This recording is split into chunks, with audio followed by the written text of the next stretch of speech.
Era uma vez um velho homem que vendia balões numa quermesse. Um parque desse aí, né? Diversões, quem sabe. Evidentemente, esse homem era um bom vendedor.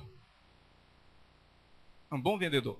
Além de gritar, compre os balões, compre os meus balões, ele pegou um balãozinho vermelho e soltou, fazendo a sua propaganda. O que aconteceu? O balão subiu, tomou as alturas, atingiu os ares, atraindo desse modo uma multidão de pessoas, uma multidão de crianças, de jovens compradores de balões.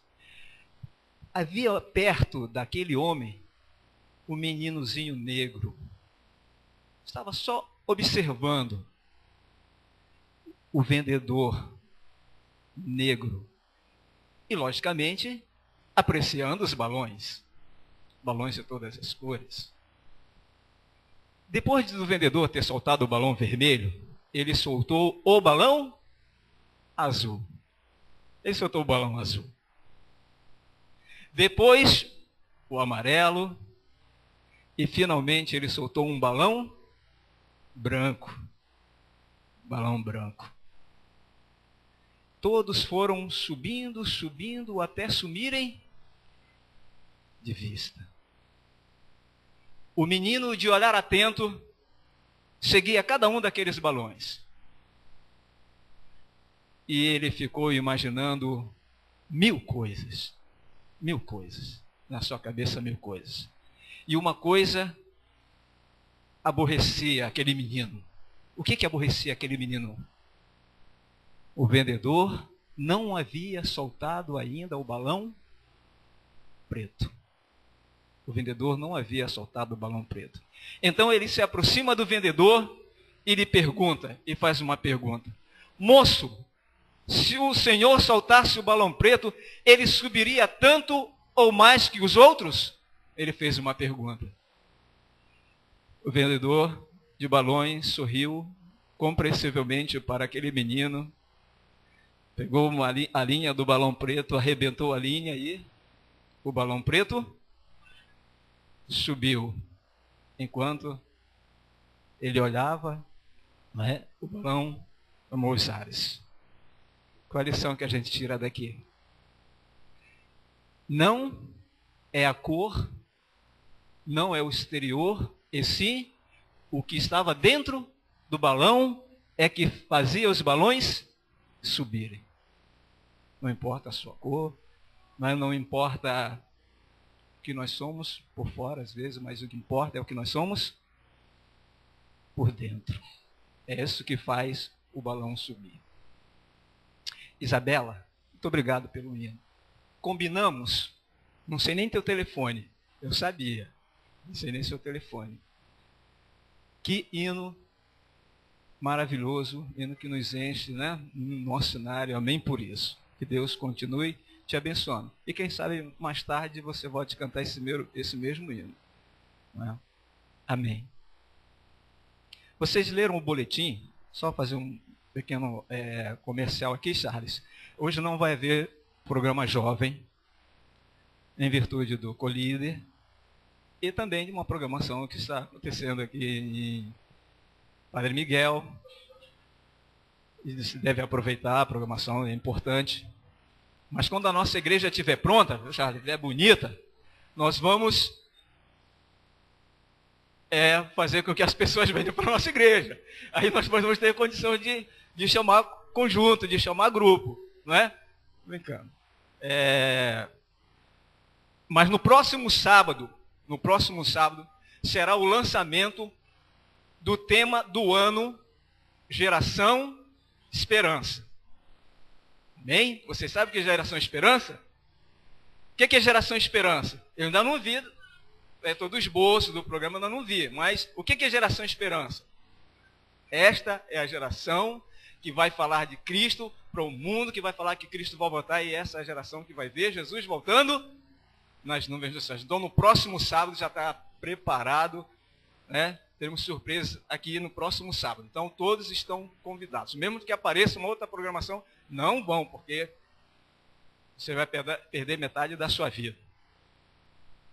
Com respeito, e no próximo dia 21, já está sendo programada uma programação especial. Dia 21, um passeio lá em Vargem Grande. Eu recebi o Marcelo passou aqui do irmão Barleta. Ele viu lá na internet o aspecto que a igreja ela está promovendo agora passar 100 mil livros do livro do Tempo de Esperança. É o livro do evangelismo para esse ano. 100 mil livros. Pela internet. Pela internet, aquelas pessoas que têm o canal Adventista, pela Sky. Só que, irmãos, existe um projeto do governo, já está sendo, 50 mil já está chegando lá na Casa Publicadora, eles vão passar tudo isso via internet. Só que está chegando um projeto, já está tramitando aí um projeto, que para reduzir os canais religiosos na televisão, principalmente na televisão fechada. Então, a diretoria da nossa igreja, os líderes da divisão sul-americana, da conferência, estão pedindo que nós oremos. Nós entramos há pouco tempo, né, na Sky, canal 141, e que o canal Adventista possa continuar. Vai ser reduzido o número de canais religiosos na televisão. Vamos orar desde já para que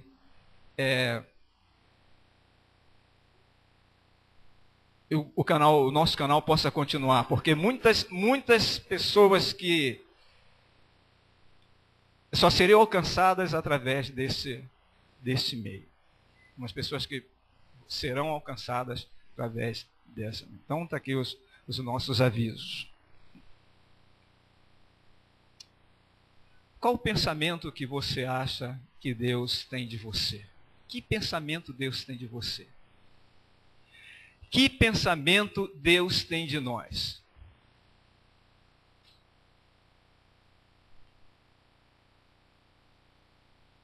Eu gostaria de estender meus sinceros agradecimentos a vocês que estão aqui nesta hora prestigiando, aos irmãos que estão lá embaixo. Brevemente estaremos todos juntos.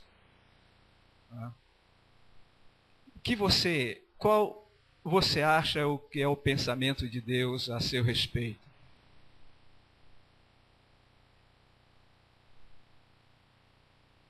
Nosso irmão será breve.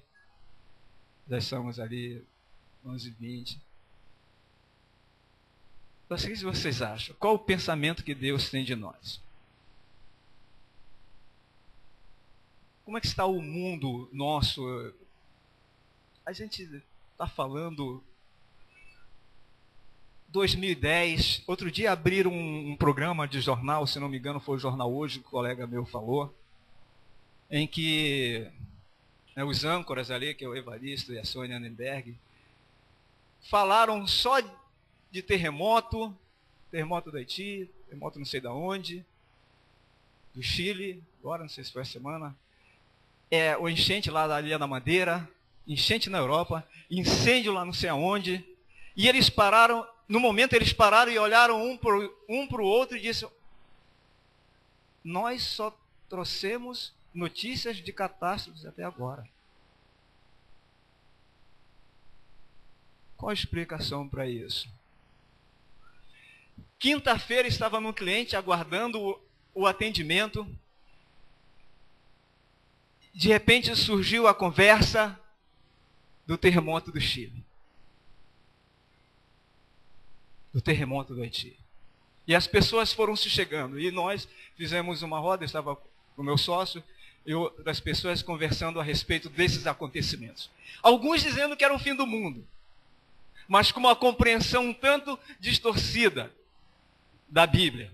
Outros dizendo que a Bíblia estava falando realmente aquilo. E nós ali estávamos aproveitando a situação para conversarmos com aquelas pessoas a respeito do que realmente a Bíblia diz com respeito a essa situação. E qual é o pensamento de Deus diante dessa situação?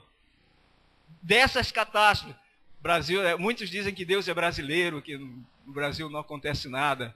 Irmãos, o mar, não sei quantos viram pela televisão, eu sou lá de São Luís, lá em São Luís, o mar está tomando conta daquilo que era dele há muito tempo atrás, que foi aterrado, que hoje existem mansões, belas mansões de 1 milhão, 2 milhões, o mar está tomando e derrubando os muros dessas casas.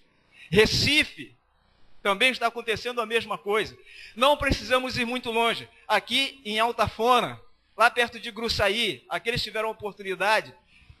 Estava conversando também um amigo de um colega nosso que estava ali conversando, ele dizendo isso, que o colega dele tem uma casa lá em Altafona e o mar já comeu a metade da casa dele. Nós sabemos que, pelos acontecimentos, embora que a ciência queira tirar um pouco o foco, cientistas, filósofos,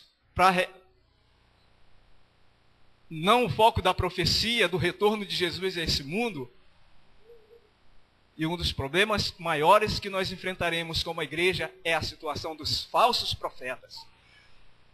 A Bíblia, o Espírito de Profecia diz que nos últimos tempos a temperatura se elevaria, o sol esquentaria até 7 vezes mais.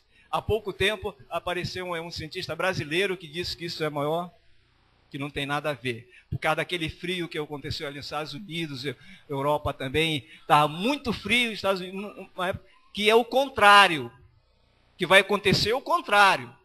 Não é a temperatura que vai se elevar, e sim que vai esfriar. Gente, não tem cabimento. Nós sabemos pela história profética. Terremoto, então são as placas tectônicas, não é isso?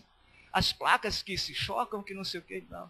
Mas nós temos o mapa, temos uma diretriz que nos aponta para o fim deste mundo, para aquele que Cristo vai voltar. Não é verdade? Quero agradecer também a presença do Joaquim, dos demais amigos que estão nos visitando, do nosso irmão lá de Três Rios. Sejam sempre bem-vindos, venham sempre, vocês fazem falta. Nós sentimos saudade de vocês. E isso teve lá na classe, os professores. Deus abençoe a todos os visitantes aqui. Amém? Mas qual o sentimento de Deus com relação a isso que está acontecendo, a crise que vai vir, a crise que nós vamos passar? Qual é o pensamento de Deus? Deus está alheio a essa situação, gente? Vamos ler Jeremias 29, verso 11. Vamos ver qual o pensamento de Deus. Pode ser até um pouquinho antes. Aqui eu vou ler para vocês. Jeremias 29, capítulo 29.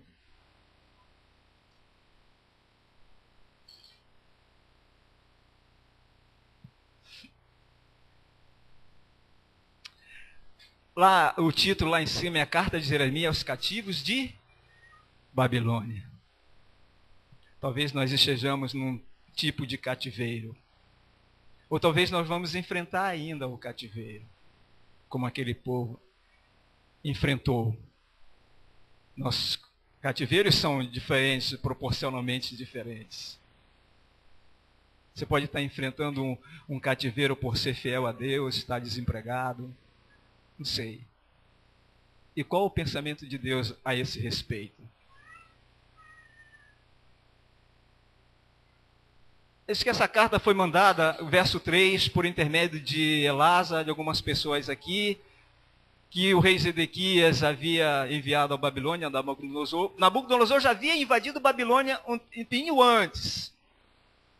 Aqui a situação é dos reinados de Joaquim e Zedequias. São os últimos 3 reis de Israel.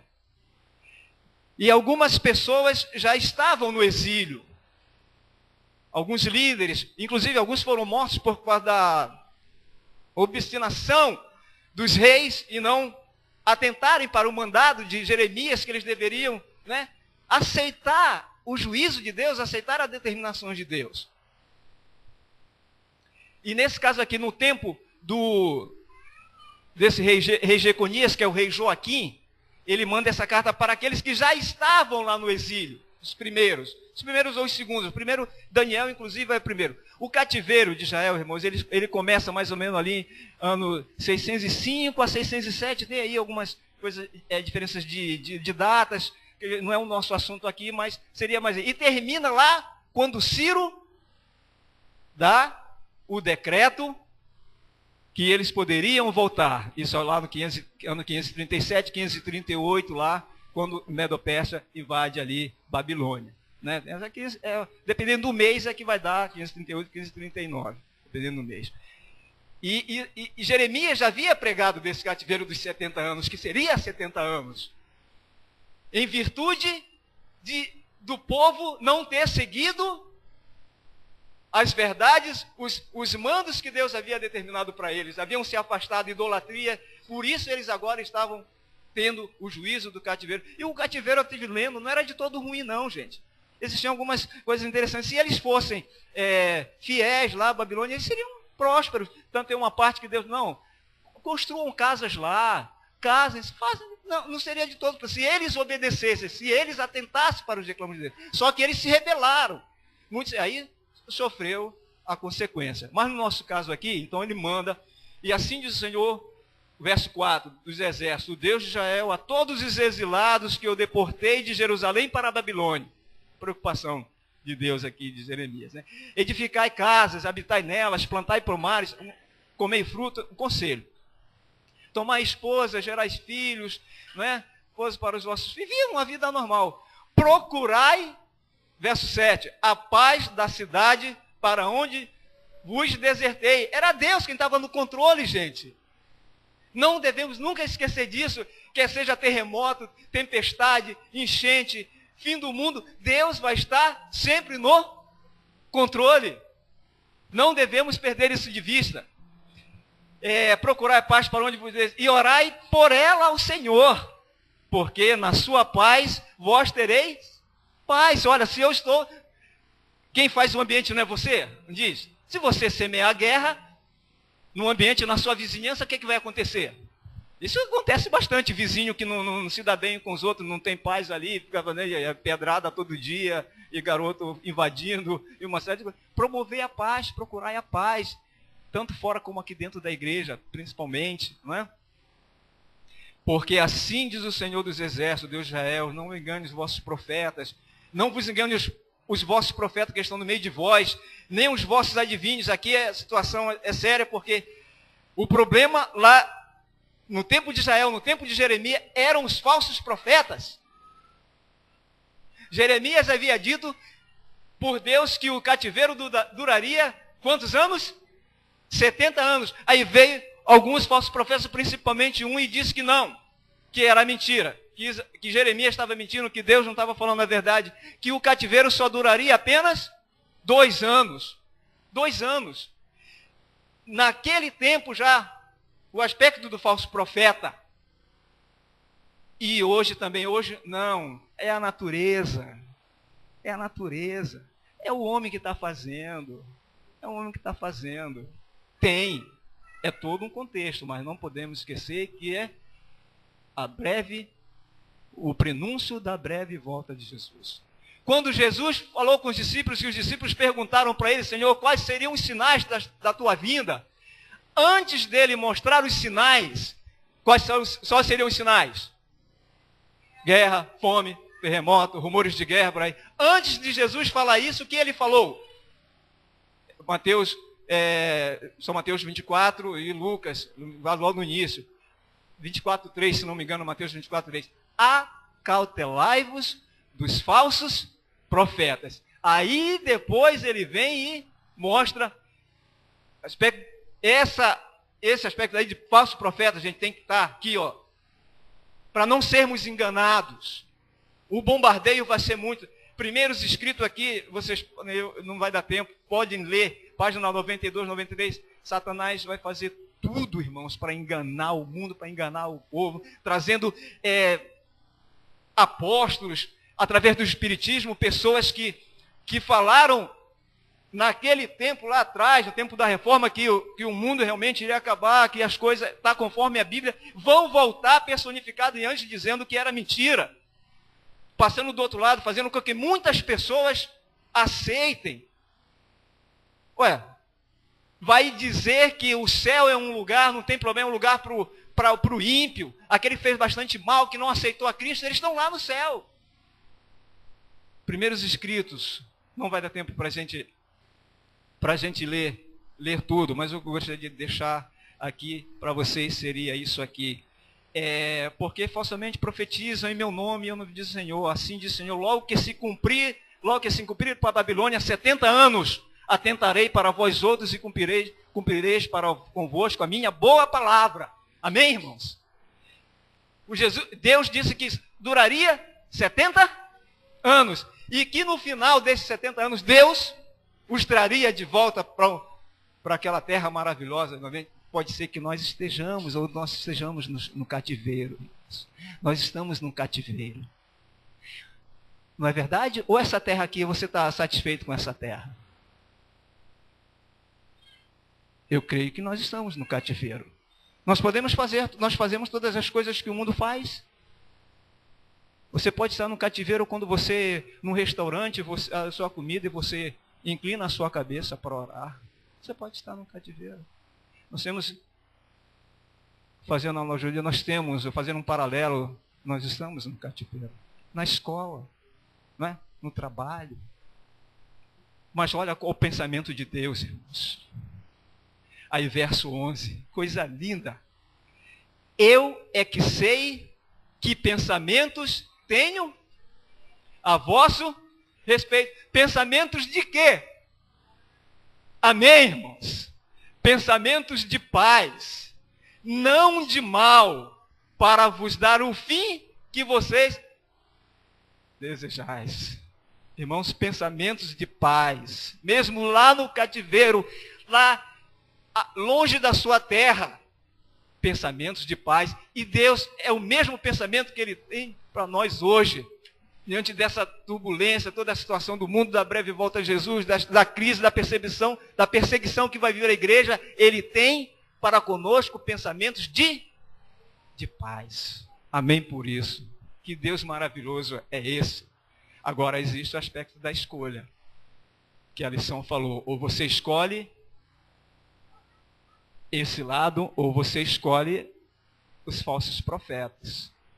O caso dos falsos profetas, está lá no Jeremias 25, desse camarada Ananias, que disse que seriam só 2 anos, não 70. E sabe o que aconteceu com eles? Deus mandou Jeremias profetizar contra ele, e naquele mesmo ano, ele morreu. Ele morreu. De Deus não se zomba. Isso é pensamentos de paz. Tem algumas traduções que falam um futuro melhor, né? Que Deus é esse maravilhoso? A despeito do seu cativeiro, todas as coisas redundariam para o bem deles. Já faziam 10 anos que eles estavam no cativeiro quando Jeremias mandou essa carta. Jeremias, através de Zedequias, né? Mandou essa carta. E ainda faltavam 6 décadas, ainda faltavam 60 anos para se cumprirem o restante. E o cativeiro parecia esmagador para eles.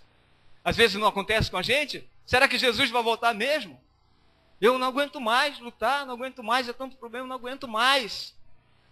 Não se preocupe, o pensamento de Deus, o meu pensamento a respeito de vocês é pensamentos de paz. Pensamento de paz, mesmo a netinha lá internada no hospital. Pensamento de paz quando alguém perde a sua mãe. Pensamento de paz, esse é o pensamento de Deus ao nosso respeito. Deus sabe todas as coisas, irmãos. Amém por isso.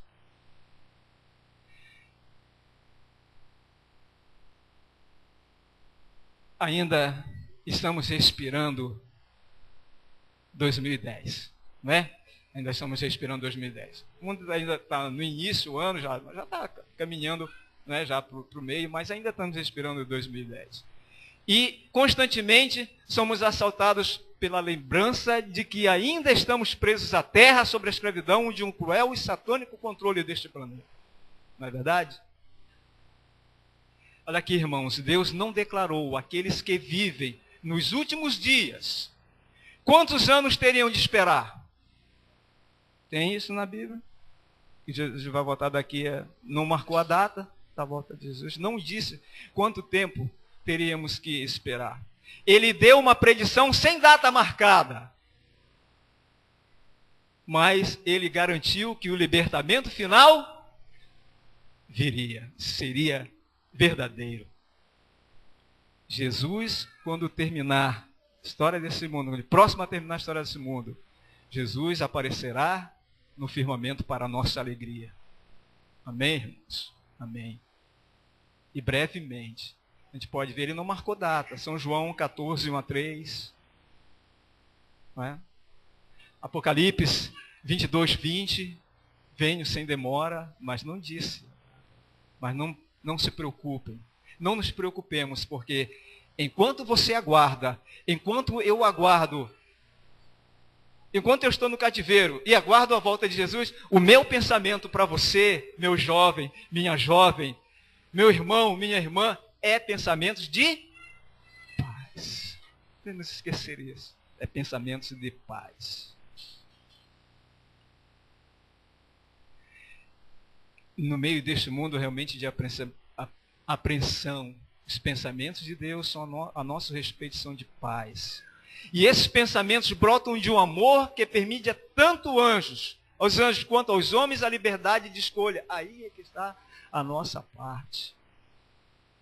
Aceitar esse pensamento de paz, a liberdade de escolha. Aceitar ter domínio próprio ou não. Ser como José ou ser como Sansão. Agora que Sansão esteja salvo, mas teve que sofrer. Outros que não...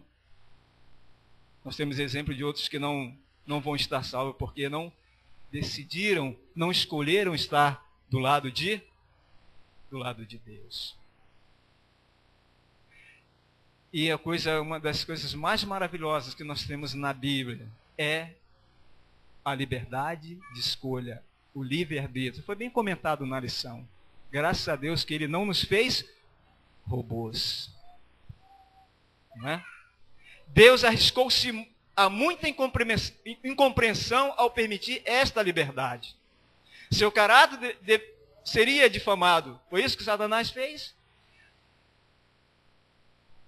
Jesus vai voltar para buscar e salvar o perdido. É só isso?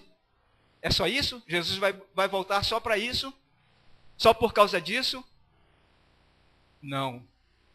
A maior razão Jesus vai voltar para reivindicar o caráter de Deus. Passar uma borracha naquilo que foi manchado, que foi dito durante 6.000 anos. Apagar de uma vez por toda que Deus é irascível, que Deus é autoritário, que Deus é mau. Jesus vai voltar para vindicar o caráter de Deus. Deus é bondoso, Deus é maravilhoso, e através da sua bondade, da sua misericórdia, Ele vai salvar aquele que escolher o pensamento de paz, querer estar com Ele lá no céu. Todavia, ele sabia que o único caminho para uma obediência genuína e voluntária era por meio de concessões desta liberdade de escolha. Nem os anjos, nem os homens poderiam se desenvolver em qualquer outra situação. Somente pela situação da liberdade de escolha que nós podemos nos desenvolver. Haja vista aí os robôs criados lá no Japão, fazem tudo aquilo que você, né? Apertou o botãozinho, ele vai fazer. Nós não. Nós podemos nos desenvolver através da liberdade de escolha. Isso é bonito, gente. Isso é maravilhoso. Seres inteligentes, criados à sua imagem, eram dignos de tal privilégio. Privilégio. Na Bíblia a gente encontra isso. Na Bíblia nós temos exemplo de homens e mulheres, meninos e meninas, que fizeram suas escolhas e moldaram sua vida a favor ou contra Deus. Vemos o caso de José e de Sansão aí. Né? Foram pessoas reais, humanas, que poderiam, né, ter mudado a sua decisão. mas praticamente parece que a natureza pecaminosa ela continua ainda na mesma situação. Quando eu estava conversando lá com os amigos, muitos, não, mas é assim mesmo. É assim mesmo, Jesus não vai voltar não, isso é mentira. Isso é historinha. Isso é historinha da carochinha. Não é não. Não é não. Jesus vai voltar. O ardente brilho dos amoráveis pensamentos de paz que Deus tem e seu anseio para que a humanidade escolha dar-lhe afeição a Ele, que Ele merece, deveria ser colocado como cenário de nossas decisões. Mas voltamos ao aspecto do pensamento de paz. É isso que nós gostaríamos de deixar bem claro, deixar essa lição para a gente neste sábado e em todos os dias da nossa vida. Pode ser que você tenha saído, quando saiu da sua casa, de algum lugar, tenha saído do cativeiro. Mas quem sabe você vai voltar para esse cativeiro agora? Não sei. Talvez durante a semana você vai enfrentar um outro tipo de cativeiro. Cada um nós temos um cativeiro diferente, situações diferentes. A cruz que nós temos que carregar. Pode ser que daqui a pouquinho teremos que enfrentar oposições, perseguições, mas o meu pensamento a respeito de vocês não é de mal, mas sim de paz. Que a paz de Deus, a paz do Espírito Santo, a paz de Cristo Jesus habite em nosso coração. Não nos esqueçamos disso. Deus sempre quer o nosso bem. Que Deus nos abençoe, nos dê um restante de sábado feliz na sua companhia. E eu convido novamente aqui a Bela. A gente suprime aquele hino e a Bela canta novamente o Bem Junto a Cristo. E vamos refletir, irmãos, como é gostoso estarmos. E a gente pode, o Marcelo pode diminuir um pouquinho o volume dela para que nós todos possamos cantar junto com ela. Se você deixar, Bela, pode ser? Cantar com arranjo diferente. Nós vamos com 392 com arranjo diferente. Aqui, como é que se diz? Regido pela Isabela. Pensamentos de paz, sempre. Amém?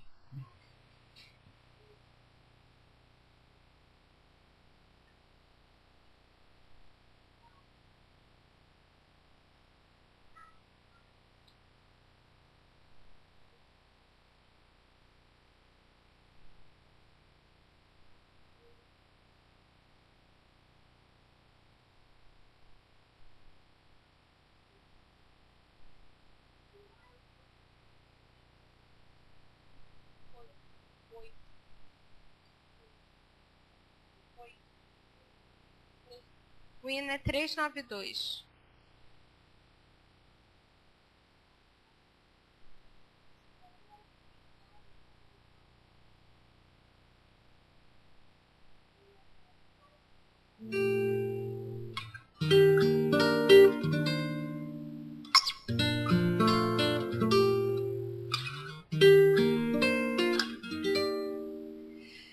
Bem junto a Cristo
grande amor.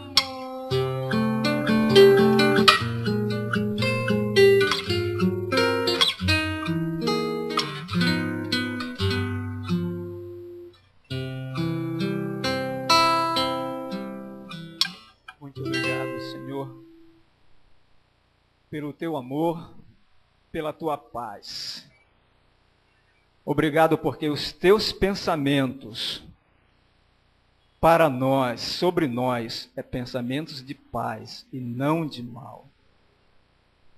Que ao sairmos daqui, nesta hora, possamos ter em mente que tu vais sempre estar conosco. E que esta paz, Senhor, que tu nos dás, nós possamos estender a cada um de nós também. Muito obrigado por este culto, pelos irmãos que estão lá embaixo, pelos visitantes que vieram aqui hoje. Sem fim, Senhor, muito obrigado por tudo. Abençoe os nossos irmãos lá no Chile. Dê-lhe paz para eles, aos outros também, pessoal do Haiti. Muito obrigado, porque os teus pensamentos são pensamentos bons. Em nome de Jesus, te rogamos, Senhor, e te agradecemos principalmente. Amém e amém. Amém, Senhor.